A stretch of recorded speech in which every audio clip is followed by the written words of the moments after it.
Olá, no vídeo de hoje eu vou falar sobre impedindo a vergonha.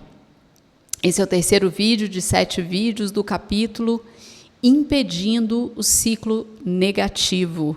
Se você está chegando aqui agora, não está entendendo nada, eu sugiro que você pause esse vídeo, salve e assistir mais tarde e clica no vídeo aqui na tela escrito Aviso, que é o primeiro vídeo de uma série de vídeos do livro Amor Seguro, da Julie Menano, que foi escrito em inglês no primeiro semestre de 2025 e traduzido para o português e publicado no Brasil também no primeiro semestre de 2025.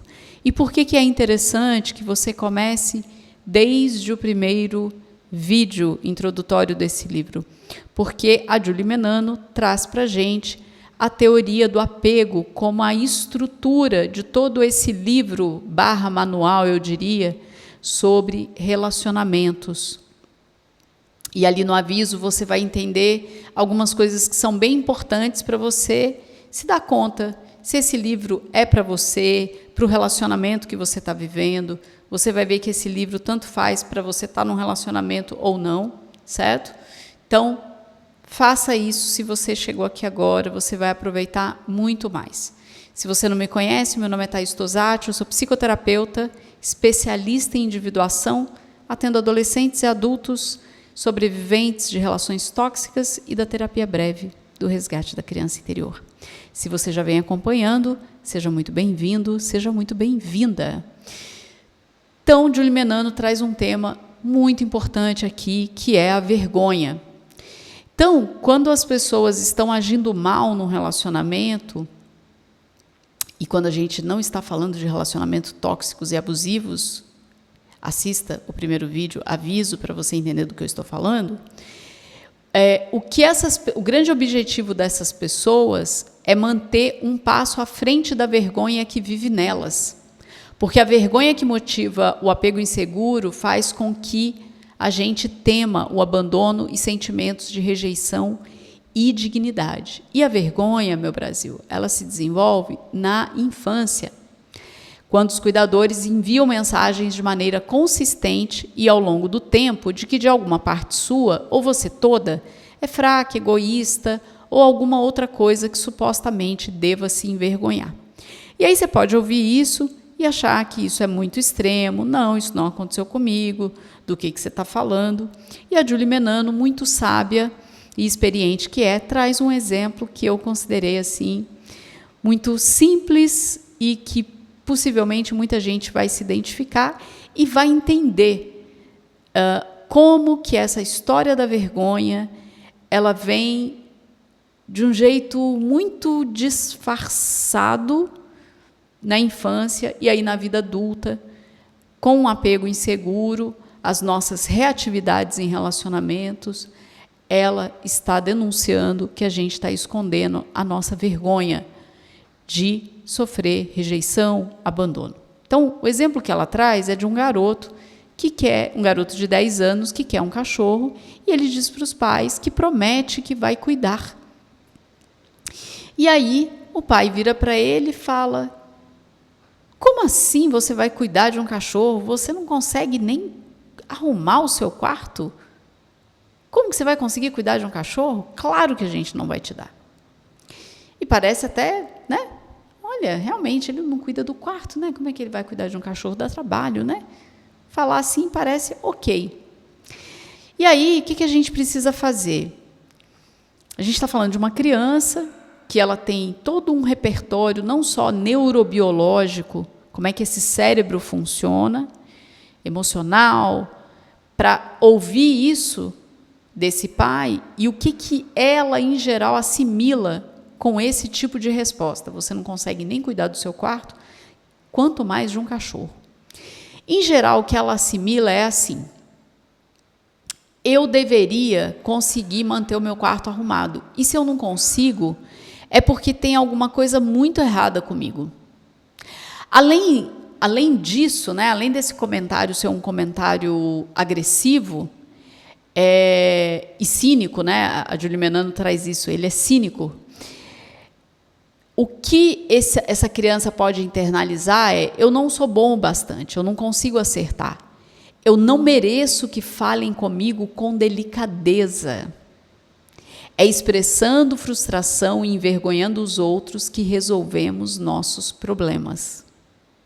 Você consegue perceber a quantidade de coisas que são assimiladas, podem ser assimiladas por uma criança, numa situação tão simples como essa? E aí, nenhum susto dessa criança que se torna um adulto e que, na hora de uma discussão com a parceria amorosa, ela não é delicada, ela grita, ela é cínica, porque foi isso que ela aprendeu. Nenhuma novidade, certo? Já ouviu, né? Se você colhe aquilo que você planta, é exatamente isso aqui. Então, eu acho muito maravilhoso como a Julie Menano consegue trazer exemplos muito simples do dia a dia para mostrar para a gente como pode ser sutil e mascarada esse lugar da vergonha. E aí ela vai trazer uma possibilidade, como seria um jeito de falar com essa criança, que continua sendo um não, a gente não vai te dar um cachorro, mas sob a ótica do apego, com intenção de apego, com respeito com essa criança. Então ela fala assim: tenho receio, o pai ou a mãe respondendo, tenho receio de que um cachorro seja responsabilidade demais para você. Na sua idade, você ainda está aprendendo a cuidar de coisas mais simples, como o seu quarto.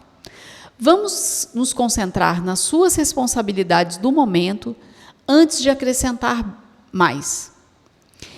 Essa resposta, ela continua sendo um não, certo? Mas ela sugere um crescimento. Ela informa ao filho que o seu pai acredita que ele é capaz de lidar com essa responsabilidade um dia, que ele é bom o bastante, que merece ser tratado com respeito.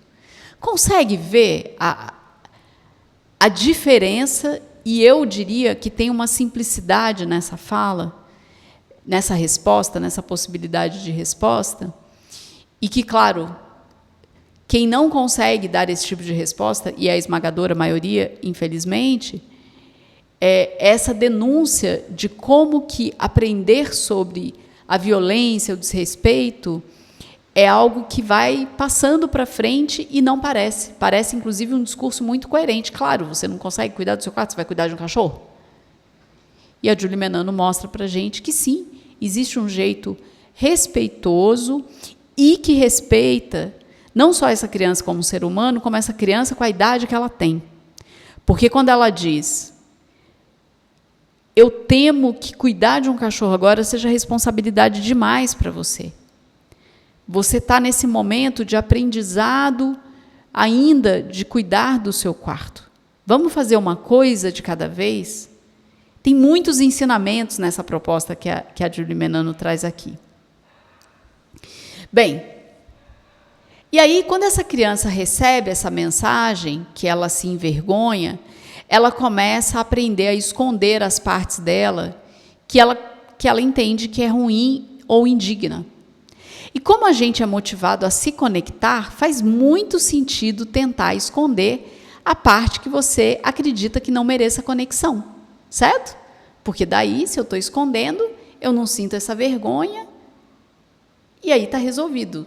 Só que não, porque, na verdade, o antídoto da vergonha é a aceitação. Então, quando você fala com a outra pessoa, seja criança, seja sua parceria amorosa, por essa ótica do apego, com respeito, você compreende e transmite para outra pessoa que ela tem um comportamento ali que não está legal nesse momento. Mas não é ela o problema, porque a vergonha ela faz isso, né? A vergonha, quando eu sinto vergonha de existir. Eu sou um defeito completo, certo? Então, ela traz um outro exemplo aqui. Se Maria quebra suas promessas uma após outra vez, em vez de você dizer, você é irresponsável e egoísta, a sua companheira Adriana pode dizer, entendo que você está passando por muitas questões e acaba se comprometendo com tarefas demais. Ao mesmo tempo, quando você diz uma coisa e faz outra, isso me tira o chão. preciso saber que vai honrar sua palavra. O que a gente pode fazer agora?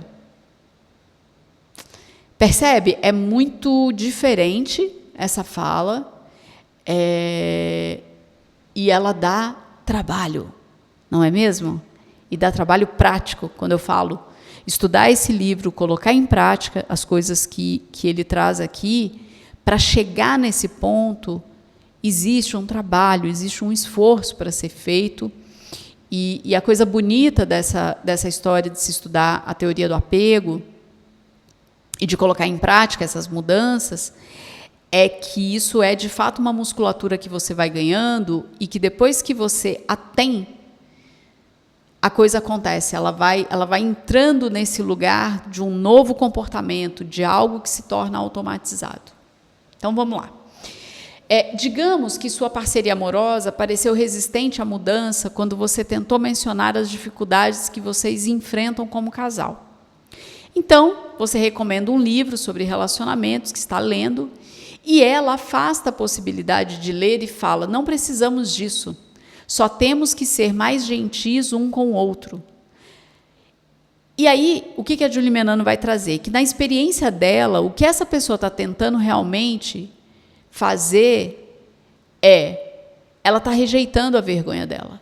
Então ela pensa, é insuportável pensar que não consigo fazer isso por conta própria, porque pessoas normais fazem um relacionamento funcionar sem a ajuda de livros. Percebe? De novo, tem a vergonha aqui. Se não consigo fazer isso sozinho, eu estou errado, eu tenho um problema, eu não estou à altura. Afastando o livro, afasta-se que ela representa a vergonha. É muito interessante isso, percebe? Porque tem uma resposta aí que a pessoa nem se dá conta, né? Quando o outro fala, vamos ler esse livro juntos, a nossa relação não está legal. E ela diz, não, eu não vou ler. Não, a gente não precisa disso, a gente consegue. Quem nunca escutou isso numa relação? E pensar que existe por trás disso a possibilidade dessa pessoa estar com muita vergonha e, por falta de toda uma musculatura de conhecimento, de prática sobre esse lugar de consciência, para cuidar das emoções, para ter consciência, por exemplo, sob a ótica do apego, em geral é uma resposta que não, a gente dá conta, é só a gente querer. Quem não conhece esse tipo de coisa, né? Eu ouço muito isso. É só eu ter boa vontade, não adianta. Boa vontade é um elemento, mas tem um monte de outras coisas que precisam ser feitas. Bem, a Julie Menano traz aqui alguns exemplos de como a vergonha se manifesta nos relacionamentos. Eu trouxe 3, mas tem muito mais lá, tá? E aí eu vou ler do jeito que ela colocou. Então, uma das formas que a vergonha se manifesta nos relacionamentos é uma reação exagerada. A vergonha diz: carrego uma crença de que eu sou inútil, por isso qualquer coisa que surja e que possa confirmar, temo que seja verdade, faz com que a vergonha dolorosa que já trago dentro de mim seja demais para lutar contra isso. Preciso usar todas as armas que tenho à disposição. Então, vamos ficar com esse exemplo do livro. Você, parceria amorosa, fala com a sua parceria amorosa, vamos ler esse livro junto, não está legal. E ela, tira esse negócio daqui, eu não vou ler nada, eu tenho mais o que fazer. Esse livro, essa proposta de ler esse livro, confirma de que ela é uma pessoa com defeito, ela é uma pessoa que falha. E a primeira reação inconsciente eu não vou admitir que eu sou um erro. Se eu ler esse livro, eu admito isso, certo? Atribuição de culpa e postura defensiva. A vergonha diz: é doloroso demais reconhecer minhas falhas. Pessoas que cometem erros são indignas. Então, tenho que me convencer de que foi você quem errou, para que eu não seja a parte defeituosa. Dessa forma, evito sentir que eu não estou à altura. Crítica. A vergonha diz: estou te dizendo exatamente do que eu preciso, mas você não aceita. Então, não deve me amar. Não tenho valor para você. Sentir-se assim é doloroso demais. Se eu continuar dizendo que você está fazendo de errado, talvez você me ouça em algum momento e saberei que tenho valor. Esse é um exemplo muito bom para se falar das pessoas com estilo de apego ansioso. Lembra que a Julie Menano traz? A pessoa, em geral, ela não para a discussão, ela não para, porque ela quer provar, ela quer ser escutada. E ela entra nesse ciclo negativo, que quanto mais alto ela falar, que quanto mais ela falar, o outro vai se convencer e vai agir de uma forma diferente para manter o vínculo, a proximidade. A vergonha que as pessoas com apego inseguro têm faz com que se escondam tanto que acaba restando pouca autenticidade para se conectar com os outros. Claro, se eu aprendo desde a infância que eu tenho partes indignas, feias, ruins, eu escondo. E eu vou escondendo tão bem que quem sou eu no final das contas? Então, isso vai fazendo com que a gente perca a autenticidade. Você já deve ter ouvido falar do termo máscara. Uma pessoa que vai usando máscaras, ela vai disfarçando, porque ela quer esconder a vergonha e partes dela que não são dignas, que assim ela aprendeu. Então, por exemplo, você derrubou o suco verde no seu tapete. Quando você está com a sua musculatura sobre ótica do apego, intenções de apego, autorregulação emocional, você consegue dizer, nossa, eu estou correndo demais. Isso, derrubar esse suco aqui no tapete, me mostrou que eu estou muito acelerada e que eu preciso de um intervalo. Quando você não tem essa musculatura, a sua tendência é ficar furiosa com você mesma e dizer, por exemplo, eu não consigo fazer nem as coisas mais simples, por que eu não posso ser simplesmente fazer as coisas certas como as outras pessoas e dar conta? Quando você conhece, tem essa musculatura do apego e consegue ser gentil com você mesma, é muito mais fácil você ser gentil com as outras pessoas quando elas falharem, certo? Essa musculatura tem que existir primeiro em você. Outro exemplo, não gostei do que você fez, mas consigo ver que foi sua maneira de se proteger de algo que não queria sentir. Vamos conversar para que as coisas se desenvolvam de maneira diferente da próxima vez? Esse exemplo que a Julie traz, a Julie vai trazer que um ponto importante é que ninguém pode fazer com que a vergonha da outra pessoa desapareça. Tudo que conseguimos é ajudar, fazendo nossa parte para criar um ambiente livre da vergonha. Digamos que a outra pessoa fica olhando o celular em vez de conversar com você. Como dizer a ela que você quer atenção sem envergonhá-la? Ao invés de dizer, você fica o tempo todo no celular. Se você quer seguir um caminho diferente, baseado na teoria do apego, você vai dizer alguma coisa como, poxa, eu quero falar com você. Você acha que pode terminar aí com o celular? Deixar ele um pouco de lado e a gente conversar? Então, eu termino essa parte do capítulo. Gosto muito desses exemplos que a Julie Menano traz e queria te ler. Me conta aqui nos comentários como é que foi para você entrar em contato com essa questão da vergonha. Você se identifica com alguma coisa? Já viu alguém tendo uma reação que agora você começa a... gente, essa pessoa estava com vergonha. Foi isso, então? Me conta aqui nos comentários, eu vou gostar de saber. Se você ainda não deixou seu like, deixa o seu like para o YouTube entender que esse conteúdo é relevante e entregar para mais pessoas. Se você ainda não se inscreveu, se inscreve. Você vai ser notificado toda segunda às 7 da manhã e sextas às 18 horas com vídeos novos. Muito obrigada e até o próximo vídeo.